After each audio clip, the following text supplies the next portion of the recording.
살아계신 하나님, 디모데 남선교회가 날마다 부흥케 하시니 감사합니다. 사도 바울의 아들과 같이 여겼던 디모데처럼 저들이 말씀으로 무장되게 하시고 거룩한 손을 들고 기도하는 아버지가 되도록 도우셔서 어린 자녀들을 신앙으로 잘 양육하기에 부족함이 없는 믿음의 거룩한 남성들이 되게 하여 주시옵소서. 오늘도 주님이 주시는 큰 은혜 가운데 살기를 찬양하여 싸우니 저 찬양이 이 한 해 동안 저들의 삶을 인도하는 축복의 진원지가 되도록 안내자가 되도록 은혜를 나리워 주시옵소서. 주의 말씀을 듣게 싸우니 주여 말씀을 주시옵소서. 예수님 이름으로 기도하옵나이다. 아멘. 하나님 말씀 보겠습니다. 구약 성경 아모스 9장 11절로 12절.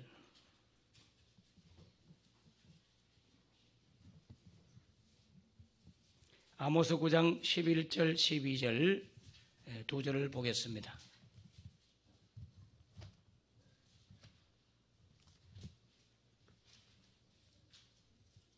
찾았으면 한 음성으로 아모스 9장 11절과 12절을 같이 읽도록 하겠습니다. 그날에 내가 다윗의 무너진 장막을 일으키고 그것들의 틈을 막으며 그 허물어진 것을 일으켜서 옛적과 같이 세우고 그들이 에돔의 남은 자와 내 이름으로 일컫는 만국을 기업으로 얻게 하리라. 이 일을 행하시는 여호와의 말씀이니라. 아멘.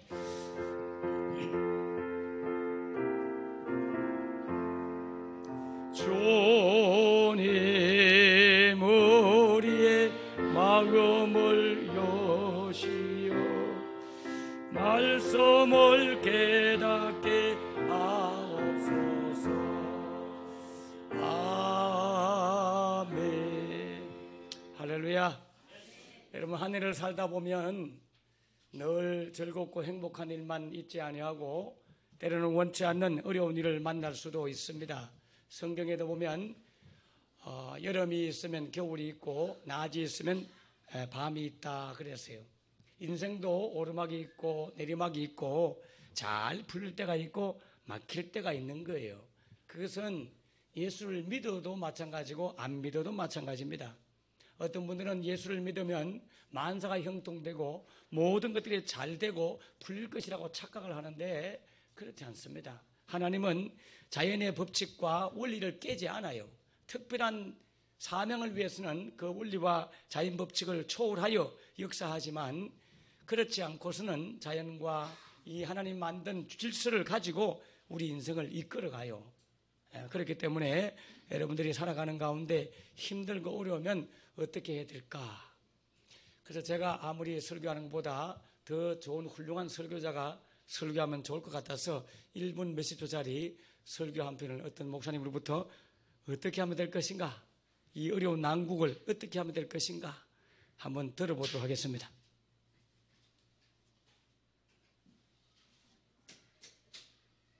기쁨이 사라지는 순간 나도 모르는 사이에 하나님을 신뢰하는 것이 없어지고 내가 하나님이 되어버리기 시작합니다. 왜 그럴까요? 버티는 것이 힘들기 때문에 그렇습니다. 남편이 이상한 짓을 하고 마음에 안 들어요. 버티십시오. 근데 못 버티죠. 왜요? 고쳐야 되니까. 왜냐하면 버티기보다 싸우기가 쉽습니다. 버틴다는 것은요, 뭔가 믿음도 없어 보이고요, 비겁해 보이고요, 무식해 보입니다. 아무것도 없는 것 같이 보입니다. 그래서 우리는 버티지 않고 싸웁니다. 내가 옳다는 것을 증명해 주죠. 하지만 저는 여러분들에게 왜 기쁨으로 우리가 버텨야 되는지를 설명을 드릴 겁니다. 내가 하는 것이 아니라 하나님이 하시는 것들을 경험할 수 있다는 것입니다. 며칠 전에 제가 저희 아내에게 여보 참외 좀 깎아줘 얘기를 했는데 그 말투가 좀 거칠었어. 제가 봐도 거칠긴 했어요. 저희 큰아들이 그럽니다. 허허, 전도사님이 공손하게 하셔야죠. 그 올라오죠. 그렇지만 어떻게 했을까요? 버텼죠. 그리고 잠시 후에 저희 큰아들이 뭔가 짜증나는 이설인데 아내한테 뭐라고 좀 소리를 쳤어요. 그 순간 제가 나서 야, 마 너도 이럴 뻔했죠. 제가 공격할 수 있는데 버텼어요. 그 순간 저희 사랑스러운 둘째 아들이 전도사님 아들이 저는 버티기만 했는데 가정 안에 하나님의 놀라운 역사가 일어났죠. 버티면요 하나님이 하십니다. 조금만 버티면 됩니다. 하나님이 하신 것을 경험하게 되는 것이죠. 내가 가르쳐주고 내가 고쳐주지 않으면 안 될 것 같죠? 됩니다. 내가 안 하면 하나님이 하시거나 하나님이 누굴 시켜서 하십니다. 그러면 그 모든 관계 속에서 우리 새로운 깨달음을 얻게 되죠. 억울하고 힘들고 때려치고 싶고 그걸 버티면 기회는 옵니다. 아멘이십니까?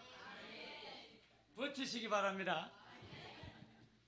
내가 설교하는 거니까 그대로 받으시면 돼요. 잘 버티는데 그냥 버티면 안 되고 기도함으로 버티시기 바랍니다. 말씀을 의지하기를 주님은 축원합니다. 말씀을 의지하셔야 돼요. 제가 몇 년 전에 수년 전에 두 딸을 지닌 어느 가정에 신방을 갔습니다. 감성금 봉투가 올라와 있었어요.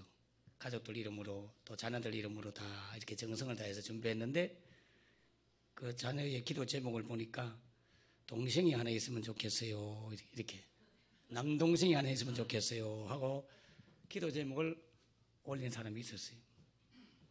근데 부모님 이야기를 들어보니까 이 기도 제목을 적어가지고 감상금을 내려고 하니까 큰딸이 반대를 하는 거예요. 야, 나는 니도 그늘 이렇게 돌보기 힘든데 또 동생 하나 더 생기면 나 힘드니까 동생 있으면 안 돼. 큰딸이 반대를 했다는 거예요. 그러니까 작은 딸은 아니야. 난 동생 있기를 원해. 그러면서 기도 제목을 적어낸 거예요. 그래서 동생하고 언니하고 둘이 가서로 티각태각 하다가 걱정하면서 언니도 걱정하고 동생도 헌금이 또 안 올라갈까봐 걱정하고 학교로 갔대요. 여러분, 자 보세요.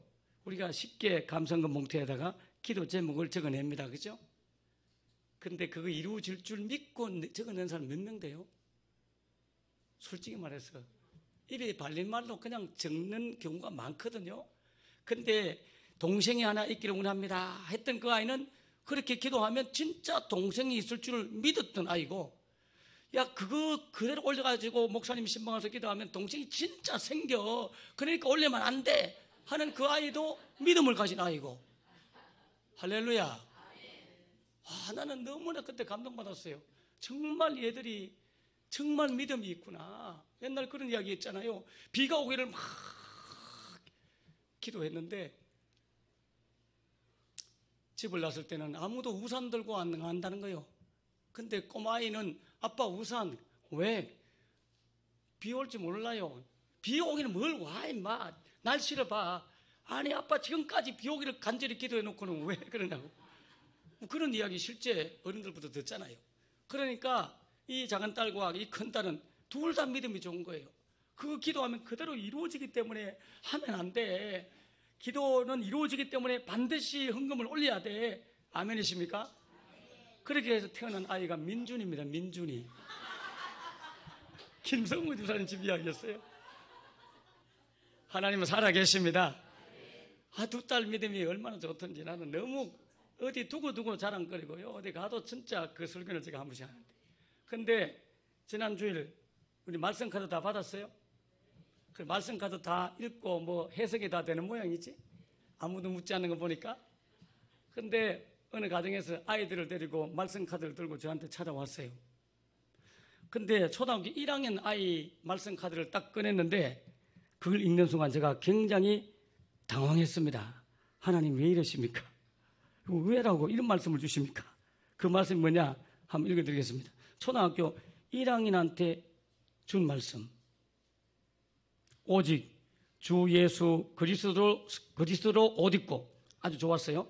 오직 주 예수 그리스도로 옷 입고. 그 다음이 문제였어요. 정욕을 위하여 육신의 일을 도모하지 말라. 여러분 이걸 읽는 순간 제가 갑자기 당황했습니다. 아니 초등학교 1학년한테 무슨 정욕을 위하여 뭐 이걸 어떻게 해야 되지? 주님 지혜를 주십시오. 순간 주님이 지혜를 주셔서 제가 해석을 해주었습니다. 정욕을 위하여 육신의 일을 도모하지 말라. 이게 무슨 뜻인지 아냐? 육신의 일 그게 뭔지 알아? 네 학교 가기 싫을 때 좀 더 자고 싶고 그럼 억지로 일어나지. 그러면 안 돼. TV 보고 싶을 때 그거 육신의 일을 도모하는 거야. 그거 절제해야 돼. 오락하고 싶고 핸드폰 하고 싶고 막 그렇고 놀고 싶을 때 그 육신의 일, 나의 육신의 정욕과 육신을 위해서 하는 삶이야. 너 그런 거 하면 안 돼. 하나님이 지금 그렇게 말씀하고 있어. 이렇게 설명을 해주니까 그 아이의 표정이요, 심각해지면서, 와, 큰일 났다. 와, 큰일 났다. 여러분, 그 표정을 봤으면 진짜 놀랄 일입니다. 저는 그 아이의 표정을 보면서, 와, 정말 믿음이 좋구나. 우리는 뭐 말하면 어때, 뭐 안 지키면 그만이고 뭐 안 들으면 그만이고, 근데 그 아이는 진짜로 지켜야 된다고 생각하기 때문에, 진짜로 하나님 주신 말씀으로 믿기 때문에 얼굴이 막 심각해지면서 점점 우울한 모습으로 빠지는 거예요. 그래서 요즘 물어보면 오락도 절제하고, 자기 집안 친척들이 왔는데 친척 집 아이들이 막 오락을 하고 행동 마칠 때 자기는 안 하고 이렇게 보면서 참고 견디는 아이가 있는데, 그 아들 이름하여 유연이라고 합니다. 안효곤 집사님 아들 유연이. 할렐루야. 참, 우리 자녀들이 얼마나 믿음으로 잘 크고 있는지 몰라요. 여러분, 어느 후배가 그런 이야기 하더라고요. 자기가 아는 인도의 선교사님이 간증을 들었는데, 어느 날 하루 아침에 일어나려고 하니까 온몸이 불덩이처럼 뜨겁고 몸이 막 쑤시고 천근만근 무거워가지고 오늘 할 일도 많고 만날 사람도 많고, 그런데 몸이 너무 안 좋아가지고 일어나지 못하고 계속 땀을 뻘뻘 흘리면서 누워있으니까 5살짜리 아들이 오더니만도, 아빠 어디 아파? 그래서 그 질문도 말하기가 귀찮더래요. 말하고 싶지 않더래요. 그런데 어린 아들이 상처될까봐 아빠 아파, 많이 아파. 그러니까 그 아이가, 아빠 그럼 내가 기도해 줄게 그러더래요. 그래, 기도해 줘 했는데 5살짜리 아이가 와주면 아빠 머리에 손을 탁 얹고 기도하더래요. 하나님, 우리 아빠 많이 아파요. 안 아프게 해주세요. 그런데 그 다음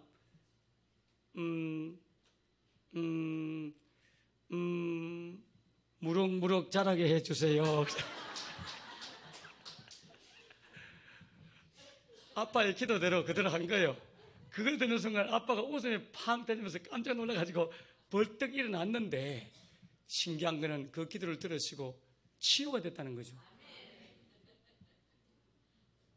정말 순수한 어린아이의 기도를 들으시는 하나님, 우리 한 해에 여러분 말씀 받은 거 정말 소중하게 받으시고, 어린아이처럼, 이런 어린아이들처럼 순수한 믿음으로 하나님 앞에 서기를 축원합니다. 여러분, 어린아이의 일을 벗어버리라 할 때에 그 어린아이와 같지 못하면 천국에 못 들어간다 할 때에 헬라 원어는 달라요. 그래서 지금 제가 설명했던 이런 어린아이들은 파이디온이라고 해서 믿음 있고 순수하고 순진무구하고 정결하고 깨끗한 심령을 가진 파이디온 같은 어린아이, 천국 들어갈 줄 믿습니다. 이 한 해에 이런 어린아이 같은 순수한 마음을 가지면 성령님이 특별히 역사하셔서 하나님의 임재를 경험하고 더욱더 신앙의 깊이로 들어가도록 안내할 것입니다. 하나님은 우리 교회에 올라내 주신 표현은 다윗의 장막을 일으켜 내가 세우겠다. 그래서 이방인들이 많이 주께로 돌아오도록 내가 도와주겠다 하고 약속하셨어요. 여러분, 다윗의 장막은 BC 1050년에 다윗 왕이 잃어버렸던 언약궤를, 블레셋으로부터 빼앗겨버렸던 언약궤를 찾아와서 시온산 장막에, 즉 예루살렘 시온산 장막에 모셔둔 것에서 유래합니다.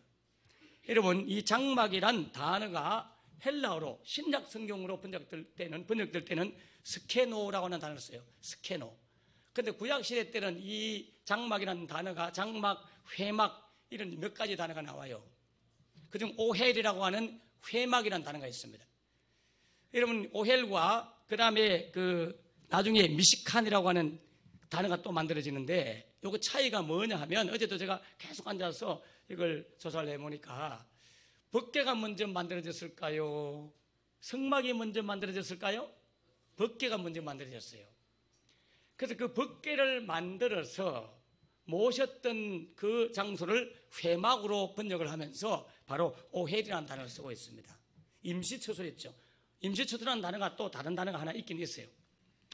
그 다음에 법궤가 먼저 만들어지고 난 이후에 성막이 완성됐잖아요. 완성된 성막 안에 법궤를 이제 모시고 난 이후부터는 거기를 미식하니라 그렇게 말씀하고 있습니다. 히브리어입니다. 이거는 이런 두 단어가 신약 성경으로 헬라어로 번역한 성경책을 70인역이라 그래요. 70인역 로마 숫자로 LXX 번역이라고 해서 70명의 신학자들이 번역한 70인역이 헬라어로 번역될 때 단어는 스케노라고 하는 단어입니다. 스케노. 여러분 이 스케노라는 단어를 또 꼭 기억하시죠. 스케네, 스케노, 스케논 뭐 이러는 걸로 뒤에 뭐가 붙느냐에 따라서 발음이 좀 다릅니다만은 스케네, 스케노 하는 단어 이 단어를 꼭 기억해 놓으면 좋겠습니다. 여러분 다윗의 장막에 언약궤를 솔로몬 성전이 지어지기 전까지 여러분 1010년부터 무려 40년 동안을 다윗이 만들어 놓은 임시 천막의 법궤를 모셨다니까요. 40년 가까이를. 굉장히 오랫동안 모셨죠. 그럼 40년 동안 법궤를 모셔놓고 거기에서 동물 제사를 막 드려야 되는데 그게 쉽지 않잖아요. 성막이 만들어지고 막 했을 때는 그때 가능했지만 그 이후에 성막이 막 소실되고 성전 짓기 전까지 동물 제사, 희생의 제사를 드리는 게 너무나 힘들었어요. 그래서 이 모세의 장막, 모세의 성막은 희생제사, 동물의 희생제사를 드렸단 말이에요. 근데 다윗의 장막에서는 바로 대조되는 것이 이 희생제사를 드릴 수가 없었어요. 지난주 송구영신 예배 때 말씀드렸지만 모세의 성막은 지성소라고 하는 거룩한 장소, 지극히 거룩한 장소인 법궤가 있는 곳과 그 다음에 일반 성소와의 사이에 중간에 휘장이 있다고 말씀드렸습니다. 자, 우리 교회 같으면 제가 서 있는 이 강단이 지성소라면 이 지성소 앞에 휘장이 탁 쳐져 있어가지고 바로 들어올 수도 없고 나갈 수도 없는 그런 막이 있었습니다. 이 막을 마음대로 들어갈 수가 없었어요. 단 한 사람, 대제사장만 들어갈 수 있었습니다. 대제사장이 1년에 1차씩만 들어가서 대속죄를 감당했어요. 그래서 이 지성소 안으로 온전히 들어가서 이 지성소와 성소 사이에 휘장을 둘로 갈라뜨리고 지성소 안에 들어가서 대제사장으로서의 속죄 사역을 감당한 분이 대제사장 예수님인 줄 믿으시기 바랍니다. 여러분 그걸 상징하는 내용들이에요. 그래서 예수님이 십자가에 돌아가실 때 그때 땅이 막 지진이 나고요, 갈라지고 그런 가운데 가로막혀 있던 지성소와 지극히 거룩한 장소 지성소와 거룩한 장소인 성소 사이에 가로막혀 있던 휘장이 둘로 쫙 갈라졌어요. 그래서 히브리서에 보면 이 휘장은 새롭게 열려있는 살아있는 길인 예수님의 육체를 뜻한다라고 되어 있어요. 성막에 있던 그 휘장은 예수님의 육체를 상징하는 거예요. 그런데 예수님이 몸이 찢기셔서 십자가에 죽을 때 그 휘장의 찢김도 같이 일어난 거죠. 왜? 휘장도 예수님 몸이고 예수님이 직접 몸이 찢길 때 휘장이 찢어지면서 하나님의 지성소 안으로 들어갈 수 있는 길이 열렸죠. 예수님이 오시고 난 이후에. 그런데 구약시대 때는 절대로 이 휘장이 찢어질 수도 없고 찢어서도 안 되고 없어서도 안 돼요. 단 40년 동안 다윗이 성전을 아들 솔로몬이 짓기 전까지 블레셋에서 법궤를 모셔온 40년 동안은 유일하게 구약시대 때 휘장이 없었던 시절이 있었어요. 그것이 바로 다윗의 장막입니다. 그 다윗의 장막이 나중에 다시 성전이 지어짐으로 휘장이 쳐져지게 되고 지성소 안으로 들어갈 수 있는 길이 막혔었어요. 그 막혔던 길을 여시기 위해서 오신 분이 예수님이었단 말이죠. 자, 그런데 오늘 두 번째 차이는 바로 그때 그 휘장이 가로막혀 있던 모세의 성전 또는 모세의 성막, 즉 솔로몬 성전과 모세의 성막 이런 시대 때는 동물 제사를 드렸습니다. 양이나 소나 염소나 비둘기나 막 이런 짐승들을 잡아와서 피를 흘리고 그렇게 제사를 드렸단 말이에요. 이제 앞으로 레위기서로 다시 돌아가서 제가 레위기의 제사 법을 공부하면서 예배자의 모습을 다시 공부하겠습니다만은 지난해 연말에 제가 레위기의 제사법을 제가 설교한 것을 여러분 기억할 겁니다. 그토록 많은 동물들을 잡아서 예배를 드렸어요. 여러분 윌리엄 버클리 주석에 보면 유대인들이 적어도 성인이 되면 12, 13살 이상 되면 남자들은 닭 한 마리 각자가 한 마리씩 양이나 소나 뭐 잡고 와야 되거든요. 양을 보통 가지고 왔단 말이에요. 그 양이 한 25만 마리 이상, 25만 명 정도가 모여서 예배를 드렸다는 거예요. 그러다 보니까 예루살렘 도랑에는 무릎까지 오는 피가 막 흘러 넘칠 만큼 그렇게 동물 제사를 예수님 시대 때도 막 드렸었어요. 그런데 다윗 시대 때, 아니 구약 성경인 다윗 시대 때 그런 제사가 중단되고 다른 모양의 제사가 드려졌다니까요. 참 신기하잖아요. 그 제사가 바로 무슨 제사냐면 바로 두 번째 차이. 첫째 차이는 휘장이 없었다는 것. 둘째 차이는 동물 제사를 드리지 않고 대신에 찬양과 경배 그리고 감사의 제사가 있던 유일한 시대가 40년 동안 법궤를 모셔놓았던 임시 천막의 예배였습니다. 참 신기하죠? 여러분 시편 69편 30절에서 31절을 보면 내가 노래로 하나님의 이름을 찬송하며 감사함으로 하나님을 위대하시다. 이것이 소 곧 뿔과 굽이 있는 황소를 드림보다 여호와를 더욱 기쁘시게 함이 될 것이라. 이렇게 시편 65편 31절 30절 보시면 황소를 드리는 것보다 기뻐하고 감사하고 새 노래로 찬양하는 것, 그것이 하나님이 더 기뻐한다라고 말씀하고 있어요. 옛날에는 황소 제사를 드렸지만 지금 임시처소로 모시고 있는 이 언약궤를 향하여 우리가 드려야 될 제사는 짐승 희생제물의 황소 제사가 아니고 시와 찬미와 기쁨의 노래로 감사하면서 예배하는 것이다 라고 다윗이 시편 69편에서 고백하고 있죠. 여러분 이런 고백들이 시편에 많이 나와요. 자, 시편 95편은 여러분 프로젝트를 보셔도 될 것 같습니다. 시편 95편 1절 2절 같이 읽겠습니다. 시작. 오라 우리가 여호와께 노래하며 우리의 구원의 반석을 향하여 즐거이 외치자. 우리가 감사함으로 그 앞에 나아가며 시를 지어 즐거이 그를 노래하자. 아멘. 여러분 다윗은 이때 많은 시를 지어가지고, 시는 곧 찬양이었거든요. 찬양 가사를 많이 지어서 찬양하며 경배하며 감사하며 노래하며 레인들이 수가 한 18,000명 가까이 2만 가까이 됐거든요. 이런 레인들을 그 이후에도 조를 쫙 짰지만 다윗 시대 때도 순문을 정해가지고 24시간 주야로 교대 근무를 하면서 법궤 앞에서 춤을 추고 노래를 하도록 그렇게 했어요. 그 시대에. 대신에 동물 제사를 못 드리는 대신에 시와 찬미로 노래로 춤을 추면서 그렇게 노래하도록 했습니다. 다윗은 늘 궁궐에서 잠을 자다가 깨면 찬양 소리를 듣습니다. 잠을 자다 깨면 시편 노래를 듣습니다. 잠을 자다 깨면 음악 소리가 들리고 악기 소리가 들리고 춤을 추는 레인들의 하나님 앞에 경배드리는 그런 것들이 들으면서 깨고 들으면서 자고 그렇게 하면서 늘 밤이나 낮이나 그렇게 찬미의 제사를 올려드리도록 레인들을 세웠어요. 다윗 자신도 또 하나님 앞에 그렇게 예배의 소리를 들으면서 예배자로 살았고요. 시편 100편 4절 한번 볼까요? 같이 읽겠습니다. 감사함으로 그의 문에 들어가며 찬송함으로 그의 궁정에 들어가서 그에게 감사하며 그의 이름을 송축할지어다. 아멘. 시편 141편 2절 같이 볼까요? 나의 기도가 주의 앞에 분향함과 같이 되며 나의 손 드는 것이 저녁 제사같이 되게 하소서.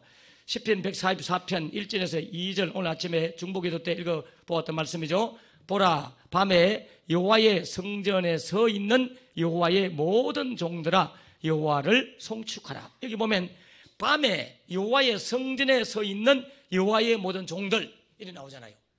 밤에도 잠자지 않고 순번을 세워서 3교대, 2교대 이런 교대를 세워가지고 밤에 여호와의 성전에 서서 하나님을 찬양하고 노래하는 사람들이 있었다 이 말이에요. 다윗이 말합니다. 여봐라 여호와의 성전에 서 있는 여러분들 여호와를 송축하시오. 찬양하시오.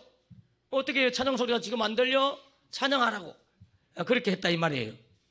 시편 134편 2절에 보면 성소를 향하여 너희 손을 들고 여호와를 송축하라. 여러분 성소에서 불침 근무를 하면서 찬양했던 분들도 있고 장막에 잠을 자고 있는 사람들 보고도 성소를 향하여 찬양 예배를 드리라 그렇게 말씀했습니다. 여러분 하나님이 기뻐하는 제사는요 다윗의 장막의 회복의 첫째 요건은 찬양이에요. 찬양.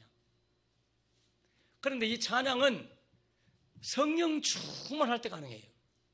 에베소서에 보면 술 취하지 말라 이는 방탕한 것이니 오직 너희는 성령의 충만을 받으라. 그리고 난 이후에 시와 참여와 신령한 노래들로 화답하면서 주 앞에 올려드리라고 기록하고 있습니다. 여러분 성령 충만하지 못한 사람의 특징이 뭔지 아세요? 찬양을 할 때 반복해서 부르면 시험 됩니다. 5절 있으면 시험 들어요.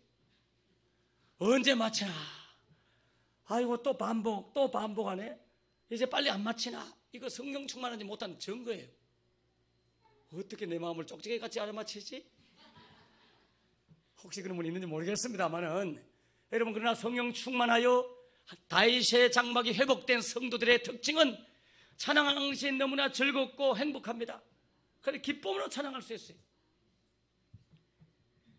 여러분 그래서 다윗은 그때부터 거룩한 손을 들면서 찬양하도록 했고요, 춤을 추며 찬양하도록 했고요, 무릎 꿇으며 기도하도록 했고요, 일어서서 찬양하도록 했고요. 이런 모든 찬양의 행위와 문화가 이 다윗의 장막이 있을 그때에 만들어집니다. 저희 교회가 이러한 찬양이 회복되는 진정한 다윗의 장막이 있는 교회가 되기를 축원합니다. 여러분 그러려고 하면 여러분 찬양할 때 제가 꼭 자 오른손을 드세요 하면 겨우 손 들고 여러분 그래서는 안 됩니다. 여러분 자발적으로 그냥 손이 들려져야 돼요. 여러분 손을 든다고 하는 것은 항복의 의미도 있고요, 하나님 나를 붙잡아 주세요 의미도 있고요, 주님 앞에 모든 걸 올려드린다는 의미도 있고요. 그렇기 때문에 또 사탄을 대적한다는 의미도 있어요. 우리가 손을 들어 막 기도할 때 악의 어둠의 세력들이 공중 권세 잡은 악의 영들이 부서지고 무너지는 그런 역사도 이 손에 있기 때문에 여러분 손을 들어서 기도하고 손을 들어 찬송하고 할렐루야 이런 모습들이 자연스럽게 있기를 축원합니다. 그리고 주일 오후 예배 때도 좀 일어서서 찬양도 시키고 저절로 좀 어떤 분은 막 뜨거워지면 좀 일어나서 찬양하고 손도 들고 찬양하고 우리 교회도 뒤에서 내가 이렇게 가만히 보면 잘하는 참 권사님들 보면서 참 아름답다 그런 생각이 들어요. 손 들고 찬양하고 이런 모습들이 있어야 되는데 형식적이고 위선적이고 다 그냥 점잖 뜨는 그것이 거룩이 아닙니다. 다윗의 장막의 회복은 마음껏 찬양하는 거예요. 손 들고 또 서서 무릎 꿇고 여러 가지 모습으로 하나님 앞에 춤추며 온갖 악기를 다 동원해서 찬양하는 이 모든 것들이 바로 다윗이 시편을 쫙 만들어낸 이유가 이때 이 다윗의 장막 때 찬양하기 위해서 만드는 시들이 너무나 많이 있어요. 우리 양모리 교회가 이 한 해에 이 놀라운 역사가 나타나기를 축원합니다. 그런데 결론적으로 제가 한 곳만 찾아보자고요. 요한복음 1장 14절을 보십시오. 이러한 찬양의 놀라운 역사를 완성하신 분이 누군지 요한복음 1장 14절 시간 전략을 위해서 다 생략을 하고 요한복음 1장 14절을 보겠습니다. 찾았습니까? 같이 한번 읽어볼까요? 시작. 말씀이 육신이 되어 우리 가운데 거하심에 우리가 그의 영광을 보니 아버지의 독생자의 영광이요 은혜와 진리가 충만하더라. 아멘. 여러분 여기 보면 이 다윗의 장막을 반드시 내가 세우겠다. 아모스 선지자를 통해서 몇백 년 전에 아모스 선지자를 통해서 하나님이 약속했던 그 다윗의 장막을 내가 다시 돌아와서 반드시 세우겠다 약속했는데 그 장막이 사도행전 15장 성령심에 보았던 15장 16절 17절에 아모스의 예언을 예루살렘 총회에서 회의하는 가운데에 아모스가 말했던 그 예언이 바로 지금 이때 필요한 말이구나 하고 야고보라고 하는 예수님의 동생 야고보, 그 당시 예루살렘의 총회장인 야고보가 회의를 하면서 언급한 내용이 사도행전 15장 16절 이하에 나와요. 그거 성령심에 봤기 때문에 제가 안 찾아드리는데 왜 그 회의가 벌어졌냐면 베드로라든지 이런 분들이 전도를 하러 갔는데 유대인만 예수 믿는 게 아니고요, 이방인들이 막 예수를 믿기 시작한 거예요. 선택받은 유대인이 아니라 이방 사람이 예수를 믿었어요. 그리고 막 성령님을 받는 거예요. 성령님이 이방인한테도 막 하나님의 신이 들어가는 거예요. 그래서 베드로 이런 분들이, 요한이나 이런 분들이 갈등이 생겼어요. 이거 어떡하지? 아니, 우리 생각에는 하나님의 성령을 유대인에게만 부어줄 줄 알았는데 불신자인 이방인, 다른 나라 사람들한테도 성령님을 부어주시네. 그럼 이거 어떻게 해야 돼? 먼저 이방인이 예수님을 믿으려고 하면 유대교로 개종을 시키고 유대교에서 제정해 놓은 할례 받는 거라든지 유대 율법을 지키게 해서 다시 예수 믿도록 해야 되는지, 아니면 유대교와 상관없이 바로 예수 믿도록 해야 되는지 헷갈리기 시작했어요. 그래서 그 사도들을 회의를 소집해 가지고 이 문제를 가지고 회의를 합니다. 그때 여러 가지 말들이 많이 있다가 어떤 분들은 유대교로 개종을 시켜서 할례도 받게 하고 유대 율법을 좀 지키게 해서 예수 믿게 해야 됩니다, 이런 주장도 있었고, 아니다, 굳이 그럴 필요 없다, 이런 의논도 있었겠죠. 그때 마지막 결론을 바로 야고보 사도가 결론을 딱 내립니다. 아모스 9장 11절 12절에 보면 하나님께서 마지막 때가 되면 다윗의 장막을 일으켜 세워서 많은 이방인들이 하나님께로 돌아오도록 한 약속의 말씀이 있지 않느냐, 그 말씀이 바로 오늘 이걸 보고 말하는 것 같다. 그러니까 굳이 이방 사람들이 예수님을 믿으려고 하면 유대교로 개종시키지 말고 바로 예수 믿도록 할 수 있어 라고 말하기 위해서 나온 구절이 사도행전 15장에 나왔던 구절이에요. 그런데 실제로 그 놀라운 다윗의 장막을 지어서 하나님께서 이 땅에 그걸 회복시켜 주겠다고 약속했는데 그 약속을 언제 이루셨냐면 바로 요한복음 1장 14절, 말씀이 육신이 되어 우리 가운데 거하심에. 여기 말씀은 누구죠? 예수님이죠. 예수님이 하나님이신데 인간의 몸을 입고 육신의 몸을 입고 이 땅에 오셔서 거하심에 하는 요 단어가 바로 아까 내가 스케노라고 스케논 이거 기억하라 그랬죠. 같은 단어입니다. 아시겠어요? 장막, 성막, 천막 같은 단어라니까. 우리 예수님께서 이 땅에 오셔서 성막으로 오셨다, 이런 뜻이에요. 쉽게 말하면 여러분 가운데. 왜냐하면 구약시대 때는 모든 동서남북으로 다 진을 치고 텐트 치고 각 지파별로 뺑 돌아가면서 텐트를 치고 가운데 뭘 모셨죠? 성막이 있었죠. 법궤가 있었죠. 그 성막을 중심으로 해서 뺑 돌아가면서 진치고 광야 생활을 했단 말이에요.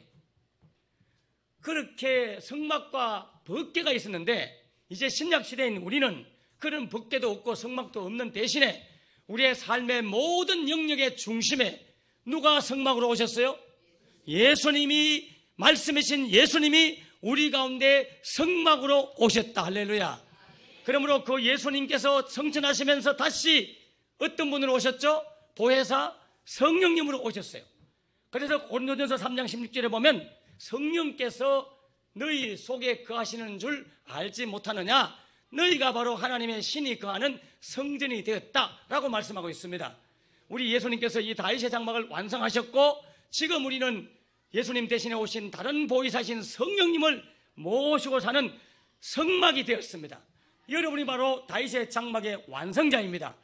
누가 완성했기 때문에? 예수님이 완성했기 때문에 그 완성된 예수님의 성막을 우리가 지금 모시고 살기 때문에 우리 모두는 다윗의 장막이 되었고, 그러므로 우리는 마음껏 시와 찬미와 신령한 노래로 하나님을 찬미하는 그런 삶이 되기를 주님은 축원합니다. 운전하면서도 흥얼대며 찬양하시고 설거지하면서도 찬양하시고 어느 곳에 가든지 흥얼흥얼 찬미의 제사를 올려드리는 진정한 다윗의 장막이 회복되는 여러분의 삶이 되기를 주님으로 축원합니다. 기도하겠습니다. 하나님 아버지, 은혜와 사랑을 감사합니다. 아모스에게 예언했던 그 예언이 예수님을 통해서 성취되었음을 감사합니다. 이제 이 놀라우신 성막의 역사가 우리 속에 내주에 계신 성령님을 통하여 나타난 줄 믿습니다. 그러므로 우리는 술 취하지 말라, 이런 방탕한 것이니 오직 성령으로 충만함을 받으라. 시와 찬송과 신령한 노래들로 서로 화답하며 너희의 마음으로 주께 노래하며 찬송하라. 범사의 우리 주 예수 그리스도의 이름으로 항상 아버지 하나님께 감사하며 라고 말씀하고 있는 에베소서의 말씀처럼 시와 참여와 신령한 노래들로 감사하고 찬양하고 노래하는 모든 성도들 되게 하여 주시옵소서. 다윗의 장막이 저들의 삶 가운데 일터 가운데 이루어지게 하여 주시옵소서. 고난 가운데도 찬양하게 하여 주시옵소서. 핍박 가운데도 감사케 하여 주시옵소서. 어렵고 힘든 가운데도 주 앞에 신령한 노래로 화답하며 찬미하며 감사하는 진정한 다윗의 장막의 삶을 살게 하여 주시옵소서. 예수님 이름으로 간절히 기도하옵나이다. 아멘. 다 같이 일어나셔서 하나님